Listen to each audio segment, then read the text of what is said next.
There is a system that governs the flow of money across the entire world. Most people have never heard of it. Almost no one alive today voted for it. And yet, it shapes the price of groceries, the cost of a mortgage, the value of the wages in your pocket, and the geopolitical decisions made in the White House, the Kremlin, and Riyadh. It was built in the 1970s, not by committee, not by international treaty, by two men in a room, one the US Secretary of State, one a Saudi prince, who understood that in the aftermath of the greatest monetary crisis America had ever faced, there was an arrangement that could save the dollar. That arrangement became the Petrodollar system. And to understand it, to really understand what it is, what it did, and what it means that it is now starting to unravel, you have to go back, not to 1974, not even to 1971. You have to go back to a July morning in 1944, in a small resort town in the mountains of New Hampshire, where 44 nations sat down and decided how money would work for the rest of the century.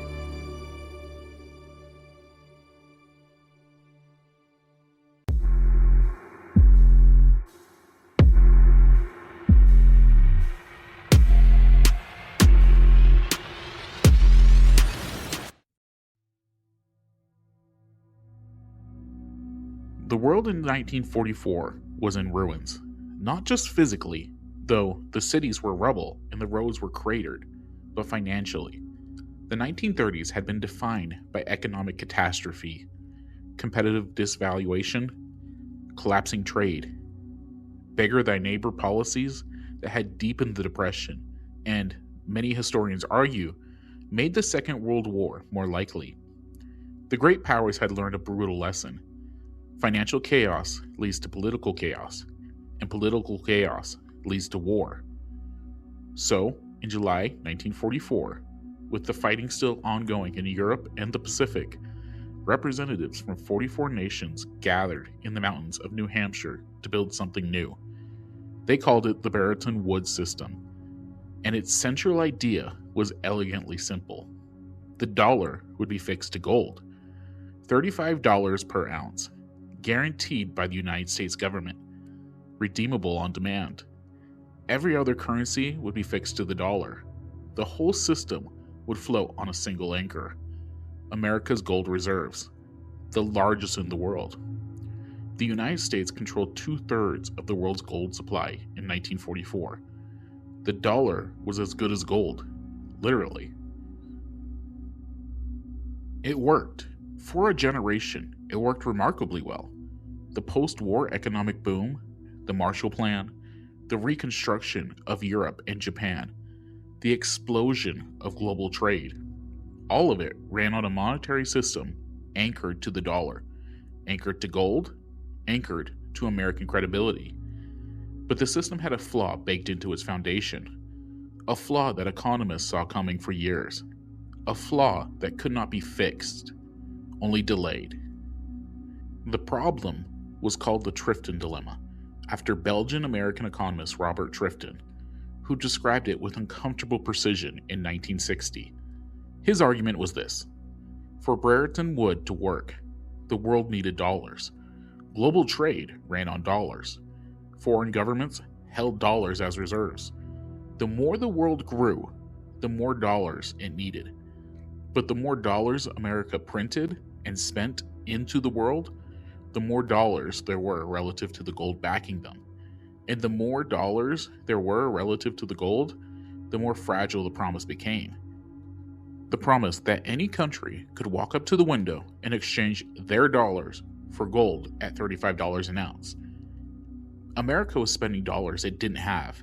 The Korean War, the Vietnam War, the Great Society domestic programs.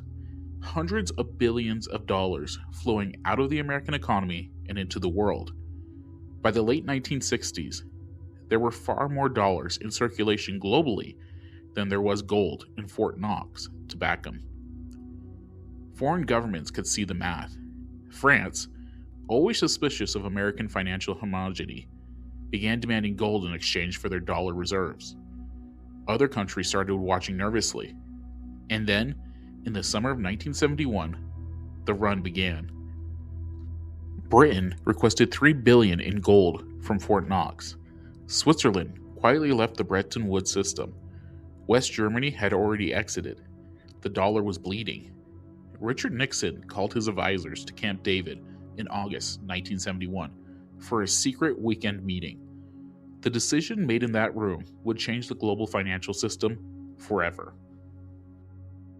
On Sunday evening, August 15th, 1971, Richard Nixon interrupted regular television programming to address the nation.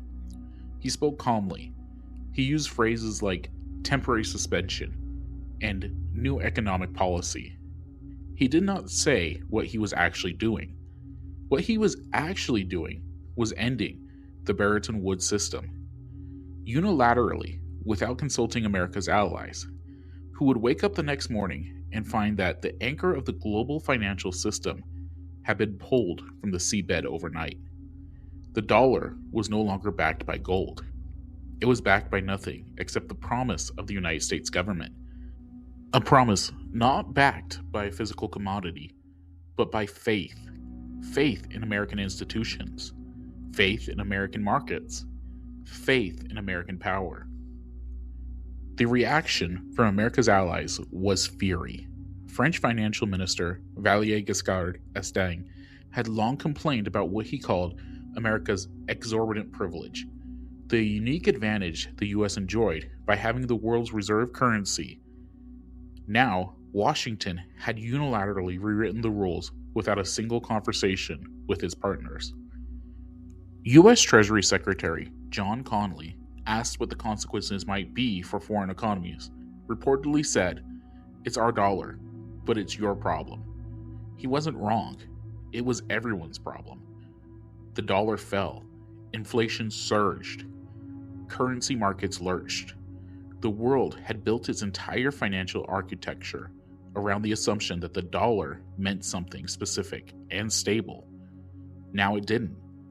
Nobody was quite sure what it meant.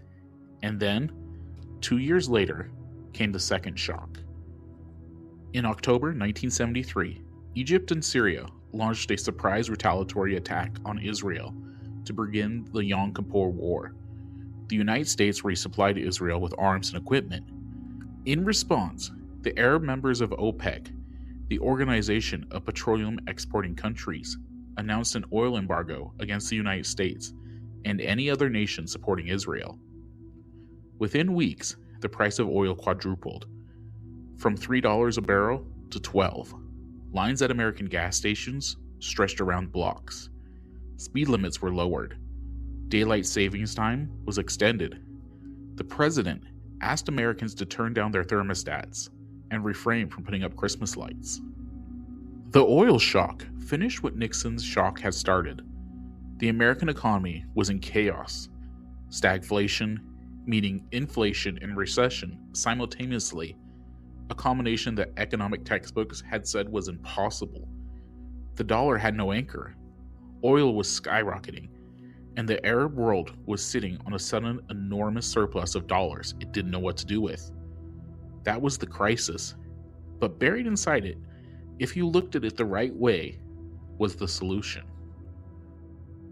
Henry Kissinger was many things, most of them controversial.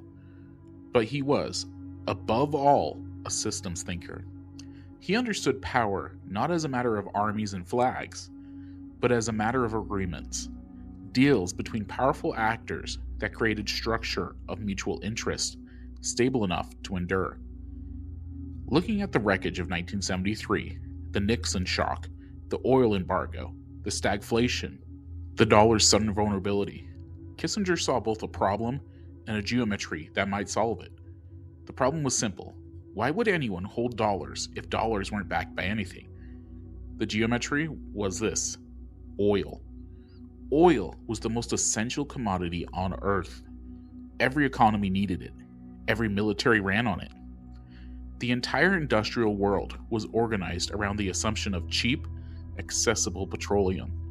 If oil, like gold before it, could be denominated exclusively in dollars, then every country in the world that needed to buy oil would need to hold dollars to do it. And every country needed oil. The dollar didn't need gold anymore. It needed oil. In June 1974, Kissinger sat down with Saudi Crown Prince Fahd and senior Saudi officials in Washington.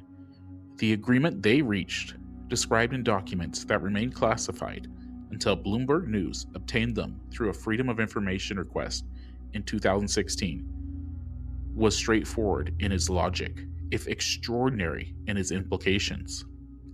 Saudi Arabia would price its oil exports in US dollars. Saudi Arabia would invest its surplus oil revenues, its petrodollars, into US Treasury bonds and American financial markets. The United States would provide Saudi Arabia with military protection, security guarantees, and advanced weapon systems. Oil for dollars. Dollars recycled back into American debt. American military power guaranteeing the stability of the agreement.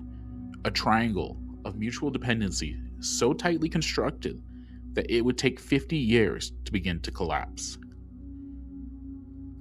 Within a year, every OPEC member had followed Saudi Arabia's lead. Oil, the commodity that powered the entire global economy, was denominated in US dollars. Not by international agreement, not by UN resolution, by a deal between Washington and Riyadh, and the economic logic that made every other oil producer follow. Kissinger called the process petrodollar recycling. It was, in retrospect, one of the most elegant financial architectures ever constructed. Oil producers sold oil for dollar. They accumulated enormous dollar surpluses that they couldn't spend domestically. Those surplus flowed back into US Treasury bonds and American financial markets. The US got to borrow cheaply, run deficits, and maintain the dollar's reserve currency status. The oil producers got security, stability, and return on their investments. The rest of the world got a functioning global trade system. Everyone who needed oil, which was everyone, needed dollars, and everyone who had dollars needed somewhere safe to put them.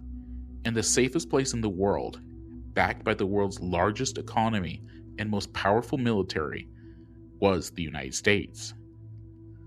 The gold standard had been replaced, not with another physical commodity, with something more dependable: dependency. The French financial minister's phrase, exorbitant privilege, was intended as a criticism, but it accurately described something real. The United States, as the issuer of the world's reserve currency, could borrow money at lower interest rates than anyone else because the world needed to hold dollars. It could run trade deficits that would have broken any other economy because the world continuously lending Washington the money to do it by buying treasury bonds with their oil revenues. The petrodollar system gave the United States what economists call seigniorage at a global scale. It meant that America could, in a very real sense, pay for things with paper, and the world would take the paper because the paper was what you needed to buy energy. For the countries that accepted this arrangement, there were real benefits too: a stable global trade system, access to American markets and technology, security guarantees from the most powerful military on Earth. The petrodollar system was not simply American exploitation of a captive world.